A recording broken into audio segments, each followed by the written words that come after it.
పూర్వం ఒక మహారాజు ఉండేవాడు. ఆయన చాలా ధర్మాత్ముడు, గొప్పగా రాజ్యాన్ని పరిపాలించేవాడు. అంతేకాదు ఆయన ఒక గొప్ప శివభక్తుడు. ఆయన తన కోటలోనే ఒక శివాలయాన్ని నిర్మించి అక్కడ నిత్యం పూజలు చేయడానికి ఒక బ్రాహ్మణుడిని కూడా నియమించుకున్నాడు. ఆ బ్రాహ్మణుడు కూడా ఎంతో భక్తి శ్రద్ధలతో ఆ గుడిలో పూజలు చేస్తూ నిరంతరం ఆ భగవంతుని ధ్యానంలోనే ఉండేవాడు. అది చూసిన మహారాజు ఆ బ్రాహ్మణుడిని ఎంతగానో మెచ్చుకొని ఎంతో విలువైన కానుకలు ఇచ్చినా ఆ బ్రాహ్మణుడు వాటిని స్వీకరించేవాడు కాదు. తనకు ఉన్నదానితోనే ఆనందంగా కాలం గడిపేవాడు. ఇలా కాలం గడుస్తూ ఉంది. ఒక రోజున మహారాజుకు ఒక కుమారుడు జన్మించాడు. ఆ మహారాజు ఎంతో సంతోషించి అతనికి అస్త్రశస్త్ర విద్యలన్నీ నేర్పించాడు. ఇలా విద్యాభ్యాసం కూడా పూర్తయిపోయింది. రాజకుమారునికి వివాహ వయస్సు కూడా వచ్చేసింది. అతనికి ఒక అందమైన కన్యను ఇచ్చి వివాహం జరిపించాడు. వివాహం జరిగిన తరువాత ఒక రోజు రాత్రి ఆ రాజకుమారికి నిద్ర రావడం లేదు. యువరాజు మాత్రం గాఢంగా నిద్రిస్తున్నాడు. ఇక రాజకుమారి ఆ గదిలో అటూ ఇటూ తిరగడం మొదలుపెట్టింది. అలా తిరుగుతూ ఉన్న రాజకుమారికి గోడపై ఉన్న రత్నాలు పొదిగిన ఒక కత్తి కనబడింది. వెంటనే యువరాణి దానిని తన చేతిలోకి తీసుకుంది. ఆ కత్తి రత్నాలతో పొదిగి ఉండడం వల్ల ఒక్కసారిగా దానిలో నుండి మెరుపులు వచ్చాయి. దాంతో భయపడిపోయిన యువరాణి వెంటనే దానిని తన చేతిలో నుండి దూరంగా పడేసింది. ఆ కత్తి నేరుగా వెళ్ళి యువరాజు మెడపైనే పడింది. వెంటనే అతని మెడ తెగి అతను మరణించాడు. తన కారణంగా తన భర్త మరణించడంతో ఆమె చాలా బాధపడింది. అప్పుడు ఆ యువరాణి తన కారణంగా తన భర్త మరణించాడు అని తెలిస్తే తనకు మరణశిక్ష వేస్తారు అని భయపడి ఎవ్వరికీ నిజం చెప్పకూడదని నిశ్చయించుకుంది. మరునాడు ఉదయాన్నే ఆ యువరాణి భోరున ఏడవడం మొదలుపెట్టింది. నా భర్తని ఎవరో చంపేశారు, రండి రండి అంటూ కేకలు వేసింది.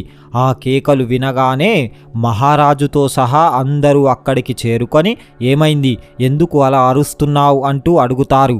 అప్పుడు ఆ యువరాణి చూడండి ఎంత ఘోరం జరిగిపోయిందో, ఎవరో వచ్చి యువరాజును చంపి వెళ్ళిపోయారు అంటూ భోరున ఏడుస్తుంది. తన కొడుకు మరణ వార్తను విన్న మహారాజుకు చాలా బాధ కలిగింది. ఎవరు చంపారు, వారు ఎటు వెళ్ళారు చెప్పు, వారికి నేను మరణదండన విధిస్తాను అని అంటాడు. అప్పుడు ఆ యువరాణి నేను అతన్ని సరిగ్గా చూడలేదు, కానీ అతను శివాలయంలోకి వెళ్ళడం మాత్రం చూశాను అని అంటుంది. వెంటనే ఆ మహారాజుతో సహా అందరూ శివాలయం వద్దకు చేరుకున్నారు. కానీ అక్కడ బ్రాహ్మణుడు పూజలు చేస్తూ కనిపించాడు. ఇక వేరే ఎవ్వరూ కూడా అక్కడ లేరు. వెంటనే కొంతమంది భటులు అతన్ని పట్టుకొని యువరాజును చంపింది నువ్వే కదా, ఎందుకు చంపావు అంటూ అడుగుతారు. అప్పుడు ఆ బ్రాహ్మణుడు నాకు ఏ పాపం తెలియదు, నేను రాజకుమారుడిని చంపలేదు అని అంటాడు. కానీ ఎవ్వరూ కూడా అతని మాటను వినడం లేదు. ఎందుకంటే అక్కడ వేరే ఎవ్వరూ లేరు, ఆ బ్రాహ్మణుడు మాత్రమే ఉన్నాడు. కానీ మహారాజుకు మాత్రం బ్రాహ్మణుడిపై అనుమానం రావడం లేదు. ఈ బ్రాహ్మణుడు చంపి ఉండకపోవచ్చు, ఇలాంటి వ్యక్తి అలాంటి దారుణమైన పని చేసి ఉండకపోవచ్చు అని అనుకుంటాడు. కానీ అక్కడ చనిపోయింది తన కుమారుడు. ఇప్పుడు ఏం చేయాలి అని ఆలోచించి ఆ బ్రాహ్మణుడితో ఇలా అంటున్నాడు, చూడు, నా కుమారుడిని చంపినందుకు నేను నీకు మరణశిక్షను విధించాలి, కానీ నేను నీకు మరణశిక్షను విధించలేను. అందువల్ల ఏ చేతితో అయితే నా కుమారుణ్ణి చంపేశావో ఆ చెయ్యిని మాత్రం నరికివేస్తాను అని చెప్పి అందరి ముందు అతని చేతిని నరికివేస్తాడు. ఆ మహారాజు ఇలా చెయ్యడం ఆ బ్రాహ్మణుడికి అస్సలు నచ్చలేదు. అతనికి చాలా బాధ కలిగింది. ఇక ఈ మహారాజు ధర్మాత్ముడు కాదు, నిర్దోషినైన నా చెయ్యిని నరికేశాడు, అందువల్ల నేను ఇక్కడ ఉండకూడదు అని అనుకొని ఆ రాజ్యం నుంచి వెళ్ళిపోయాడు. అలా వెళ్ళిన ఆ బ్రాహ్మణుడు నేను చెయ్యని తప్పుకు నాకు ఇంత ఘోరమైన శిక్ష ఎందుకు పడిందో తెలుసుకోవాలని ఒక మంచి విద్వాంసుడైన జ్యోతిష్యుని గురించి వెతుకుతున్నాడు. అలా వెతుకుతూ ఒక గొప్ప జ్యోతిష్యుని ఇంటికి చేరుకున్నాడు. కానీ ఆ సమయంలో జ్యోతిష్యుడు ఇంట్లో లేడు, అతని భార్య మాత్రమే ఉంది. జ్యోతిష్యుడు ఎటు వెళ్ళాడు అని ఆమెను అడగగా ఆమె తన భర్తని తిట్టడం, అతడిని నింద చేయడం మొదలుపెట్టింది. ఆ తరువాత కొద్దిసేపటికి ఆ జ్యోతిష్యుడు ఇంటికి రాగానే అతని భార్య అతనితో గట్టిగా మాట్లాడుతుంది. ఎంత తిడుతున్నా కానీ ఆ జ్యోతిష్యుడు ఏమీ మాట్లాడడం లేదు. నిశ్శబ్దంగా ఒక నవ్వు నవ్వి అక్కడ నుండి పక్కకు వెళ్ళిపోయాడు. ఆ తరువాత బ్రాహ్మణుడిని చూసి చెప్పు నాయనా, ఏం కావాలి, నువ్వు ఏం తెలుసుకోవాలి అంటూ అడుగుతాడు. అప్పుడు ఆ బ్రాహ్మణుడు, స్వామి, నేను నా కష్టం గురించి తెలుసుకుందామని ఇక్కడకు వచ్చాను. కానీ నేను మీ భార్యను చూశాను. ఆమె మీ గురించి అల్పంగా మాట్లాడుతూ మిమ్మల్ని తిరస్కరిస్తూ మీతో గొడవ పడుతుంది. అంత తిడుతున్నా మీరు మాత్రం ఆమెను ఏమీ అనడం లేదు. ఒక నవ్వు నవ్వి ఊరుకున్నారు. మీకు ఇలా ఎందుకు జరిగింది అని అడుగుతాడు. అప్పుడు ఆ జ్యోతిష్యుడు ఇలా చెబుతున్నాడు, నాయనా, ఆమె నా భార్య కాదు. అది నేను చేసిన కర్మ. ఈ లోకంలో ఏ సంబంధాలైనా అవి మనం చేసిన కర్మ ఫలితాలే. మనం చేసిన మంచి చెడు ఏదైనా దానిని మనం అనుభవించవలసిందే. అందువల్ల నేను చేసిన కర్మఫలాన్ని ఇప్పుడు సంతోషంగా అనుభవిస్తున్నాను. నాకు వేరే తప్పించుకునే దారి కూడా లేదు అని అంటాడు. అప్పుడు ఆ బ్రాహ్మణుడు, స్వామి, మరి మీరు చేసిన ఆ కర్మ ఏమిటి అని అడుగుతాడు. అప్పుడు ఆ జ్యోతిష్యుడు, నాయనా, నేను పూర్వజన్మలో ఒక కాకిని. ఇప్పుడు నాకు భార్యగా ఉన్న ఈ స్త్రీ ఆ జన్మలో ఒక గాడిద. ఆ గాడిదకు ఒక పుండు ఏర్పడింది. ఆ పుండు వల్ల కలిగిన బాధతో ఆ గాడిద చాలా బాధపడుతూ ఉండేది. ఆ పుండును పురుగులు పట్టి ఉండేవి. ఆ పురుగులు తినడానికి నేను నా ముక్కుతో ఆ పుండులో పొడుస్తూ ఉండేవాడిని. దానితో ఆ గాడిదకు భరించలేనంత బాధ కలిగేది. ఒక రోజున ఆ పుండును పొడుస్తూ ఉండగా నా ముక్కు ఆ గాడిద ఎముకలోకి చొచ్చుకుపోయింది. దాంతో ఆ గాడిదకు విపరీతమైన బాధ కలిగి గట్టిగా అరవడం మొదలుపెట్టింది. నేను నా ముక్కును బయటకు తీయడానికి ఎంతగా ప్రయత్నించినా అది ఎముకలో ఇరుక్కుపోవడం వల్ల అది బయటకు రావడం లేదు. అప్పుడు ఆ గాడిద నొప్పిని భరించలేక పక్కనే ఉన్న గంగానదిలోకి దిగితే నొప్పి తగ్గుతుంది అని భావించి వెంటనే ఆ గంగానదిలోకి ప్రవేశించింది. నా ముక్కు ఇరుక్కుపోవడంతో ఆ గాడిదతో పాటు నేను కూడా గంగానదిలోకి ప్రవేశించాను.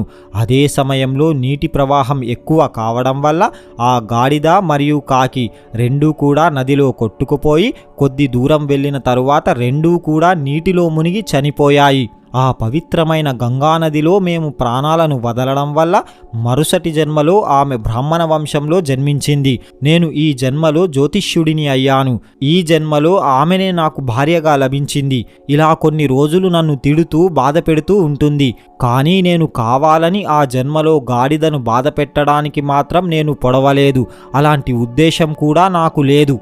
అందువల్ల ఇంకా కొన్ని రోజులలో ఆమె మారిపోతుంది. నన్ను బాధ పెట్టడం మానేస్తుంది. నేను మాత్రం పూర్వజన్మలో చేసిన కర్మను ఇప్పుడు అనుభవిస్తున్నాను. నాకు అన్నీ తెలుసు కాబట్టి నేను చాలా శాంతంగా ఉంటున్నాను. ఆమె స్వభావం ఎప్పుడు మారుతుందా అని ఎదురు చూస్తున్నాను.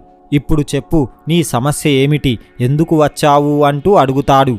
అప్పుడు ఆ బ్రాహ్మణుడు తన గురించి, తనకు జరిగిన అన్యాయం గురించి వివరిస్తూ, స్వామి, నేను ఏ అపరాధం చేయలేదు. అయినా కూడా ఆ అధర్మపరుడైన మహారాజు అన్యాయంగా నా చెయ్యిని నరికివేశాడు అని అంటాడు. అప్పుడు ఆ జ్యోతిష్యుడు, నాయనా, ఆ మహారాజు నీ చెయ్యిని నరికివేయలేదు. నీ కర్మనే నీ చెయ్యిని నరికింది అని అంటాడు. అప్పుడు ఆ బ్రాహ్మణుడు, అంత పాపం నేనేం చేశాను అంటూ అడుగుతాడు. అప్పుడు ఆ జ్యోతిష్యుడు, నాయనా, నువ్వు పూర్వజన్మలో ఒక మునివి. ఆ రాజకుమారి ఒక ఆవు. ఆ రాజకుమారుడు ఒక కసాయివాడుగా ఉన్నారు. ఆ కసాయివాడు ఆవుని చంపడానికి వెంబడిస్తున్నాడు. అప్పుడు ఆ ఆవు తన ప్రాణాలను కాపాడుకోవడానికి నీ ముందు నుంచే అడవిలోకి పారిపోయింది. దాని వెనకాలే కత్తి పట్టుకొని కసాయివాడు వచ్చి, నేను ఆ ఆవుని చంపాలి, అది ఎటు వెళ్ళింది అంటూ నిన్ను అడిగాడు. అప్పుడు నువ్వు ఆ ఆవు వెళ్ళిన మార్గాన్ని ఒక చెయ్యిని పైకెత్తి చూపించావు. అప్పుడు ఆ కసాయివాడు అటువైపుకే వెళ్ళి ఆ ఆవుని నరికి చంపేశాడు. అదే సమయంలో ఒక సింహం వచ్చి ఆ ఆవుని, ఆ కసాయివాడిని ఇద్దరినీ చంపి తినేసింది.